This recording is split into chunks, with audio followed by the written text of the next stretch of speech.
ધોરણ 7માં ભણું છું. આજે અમે ધોરણ 7ના વિદ્યાર્થીઓ પ્રમાણે શ્રમક એક નાટક રજૂ કરવા જઈ રહ્યા છે, જેનું નામ છે સમરતલાલ સુનવાડાનું સન્માન સમારોહ. આ એક હાસ્ય નાટક છે જે મધુસૂદન પારેખે લખ્યું છે.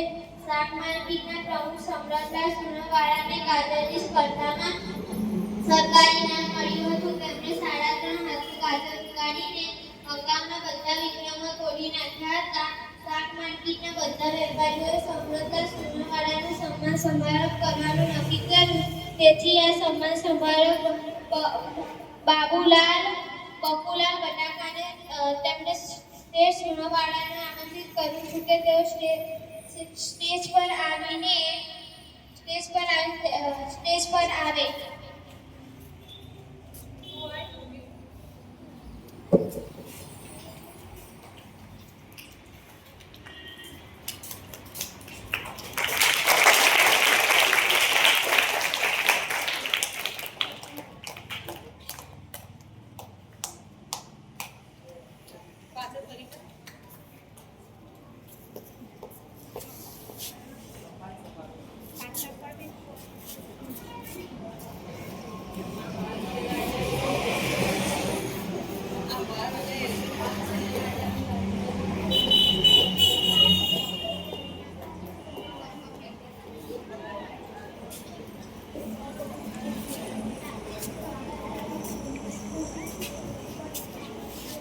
હવે હું શાક માર્કેટના મંત્રી ફુલાભાઈ ફણસીવાલાને આમંત્રિત કરું છું કે શ્રી સુનવાડાના માનમાં 2 શબ્દો બોલે.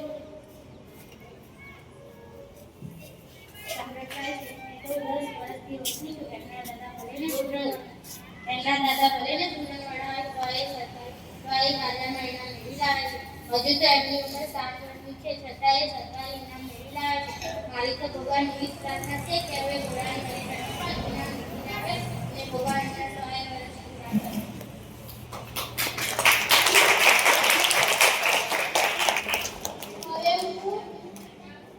હવે હું લક્ષ્મણલાલ રાજુભાઈને આમંત્રિત કરું છું કે તેઓ શેર સુનવાડાના અભિનંદન આપવા ઊભા થાય.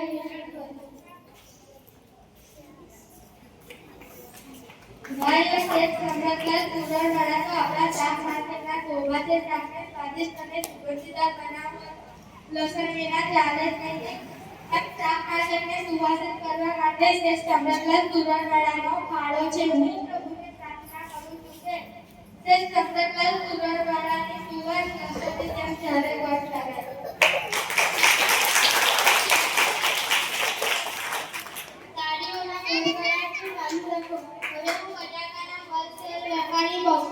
બકુલાલને આમંત્રિત કરું છું.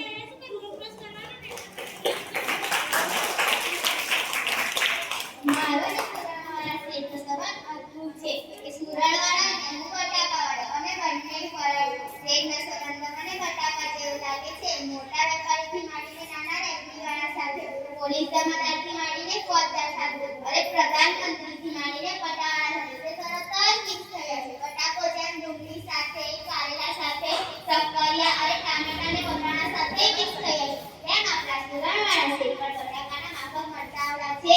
બીજું મારે કહેવાનું છે જેમ બધા શાકમાં બટાકો બધાનો માંગતો છે, તેમ મહિલાઓને બટાકા ભાવે, પુરુષોને તો ભાવે જ છે. બાળકો તો બટાકાનો સ્વાદ મસીને રહેશે, તેમ આપણા સુરણવાળા શેઠ પર બધાનો માનતા છે.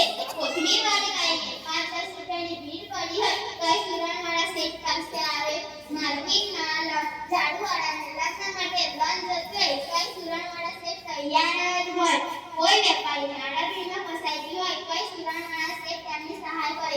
એટલે જ હું કહું છું જેમ બટાકો બધાનો પ્રિય છે, તેમ આપણા સુરણવાળા શેઠ પર બધાના પ્રિય છે. આપે તો તેમને ગાજર ઉગાડીને ઇનામ મેળવ્યું છે. હું સુરણવાળાને અપીલ કરું છું, હવે 2 મણનું મોટું બટાકો ઉગાડી બીજો તરફામ ઇનામ જીતી લાવે.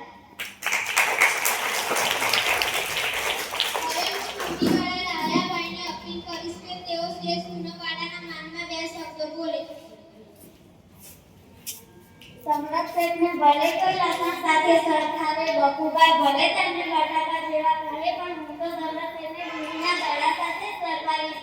ડુંગળી એ ગરીબો માટે આશીર્વાદ છે. ડુંગળી વિના દુનિયા ગુમ થઈ જાય છે. ડુંગળીને તો તેમનું કચુંબર થાય, ભજીયા, અરે વાત કરતા મોઢામાં પાણી છૂટી જાય. સબરત પણ ડુંગળીના દડા જેવા જ છે. તેમની શાક કસ્તુરી જેમ નાખે છે. ડુંગળી જેમ ગરીબને ઘેર પણ જાય ને શેઠિયાને ઘેર પણ જાય, તેમ સબરત પણ ગરીબોની ઝૂંપડીમાં પણ જાય છે અને મિલ માલિકોના બંગલે પણ જાય છે. તેમની કશી વાતનું અભિમાન નથી. તે અનેક ઉપયોગમાં આવે તેવા પરોપકારી છે. રીત લાવવાનું કામ હોય તો એ પહેલા અને દાન રોટલા આપવામાં પડે નોકરે. હું તો કહું છું કે શેઠજી ગરીબ સૌની સૌની સેવા કરતા રહે.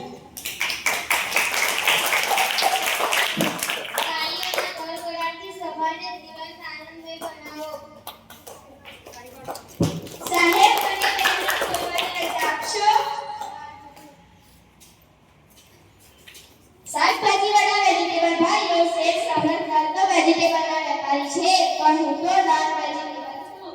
કારણ શાક વેચતો નથી, પણ આદુ, મરચાં અને કોથમીર વેચવાનો ધંધો કરું છું.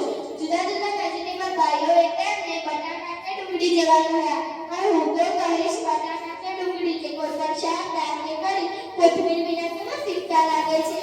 જે કોથમીર ના વાપરે એ અક્કલનો અધમીર કહેવાય છે. શાક બધા સારા પણ મસાલો હોય તો શાક સ્વાદિષ્ટ બને છે. હું તો સુરણવાળા શેઠને કોથમીર જેવા કહું છું. ભલે ને 60 વર્ષના થયા, પણ હંમેશા લીલી કોથમીરની જેમ તાજા ને તાજા દેખાય છે. અને કોઈ કામ કરવા બધા ભેગા થયા હોય, જો શેઠ ના હોય તો કામ ફીકતું પડી જાય છે. અને જ્યારે શેઠ કામ હાથમાં લે તો કામમાં મગમગાટ આવે છે. બસ મને તો આટલું જ કહેવું છે. સુરણવાળા શેઠ હંમેશા લીલાછમ કોથમીરની જેવા જ દેખાય. હું ભગવાનને પ્રાર્થના કરું છું.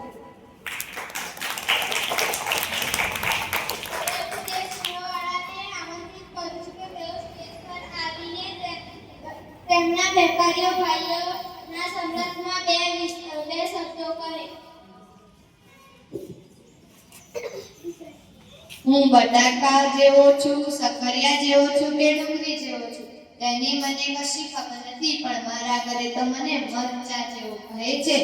હું તો સીધો સાદો શાકનો વેપારી છું. સુરણવાળા મારા દાદા હતા, હું ગાજરનો વેપારી. મારા જમાઈને જામરૂખનો વેપાર છે, શાળાને તો શકરિયાનો વેપાર છે. અમારા આખા કુટુંબને તમે વેજીટેબલ ફેમિલી કહી શકો. આપણા બધા શાક માર્કેટના વેપારીઓ સાથે પડીને પંચકુટિયા શાક જેવા સ્વાદિષ્ટ થયા છીએ. આપણા પરસ્પરના સંવાદથી જ આ શાકભાજી એક દિવસ ઊંચે આવશે તેવી મને આશા છે. મેં ગાજરમાં ઇનામ મેળવીને કંઈ ભેડો માર્યો નથી, પણ હવે સવા મણનું શક્કરી ઉગાડવાનો પ્રયત્ન છે. પ્રભુની ઈચ્છાને તમારા બધાનો આભારી.